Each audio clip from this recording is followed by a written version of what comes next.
It's not often that we get not just a group of physicians, but to be very honest, very accomplished physicians, each one of you in your respective fields. So thank you to all of you for joining us today for what I hope will be a wonderful, wonderful conversation.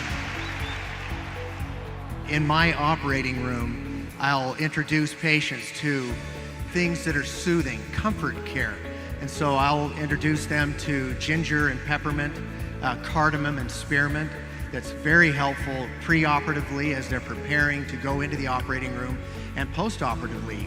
The ability for each of us to have these kinds of modalities, even the ingestion, I have found, it took me a while, I was skeptical at first, but I did the research for myself to be satisfied that ingestion is a very bona fide way to go in terms of clinical practice. Thank you. It comes down to the idea that I understand the chemical structures that we're talking about, and I can depend upon them every time. It's the same thing that we look for in medicine is reproducible results. And if I'm going to use an oil, I want something I can reproduce the results with every time.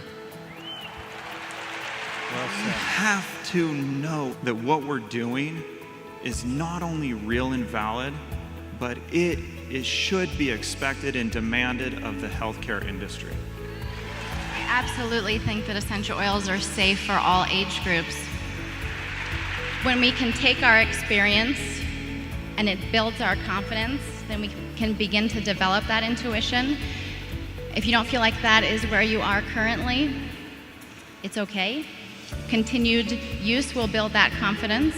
Lately, there's been a lot of talk about a lot of variables with safety.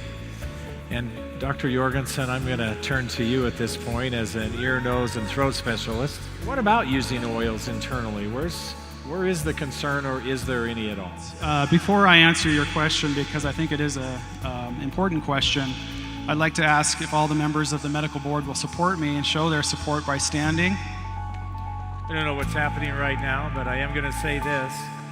I'm not going to do any emergency procedures on any of you for what you're about to do. There you have it.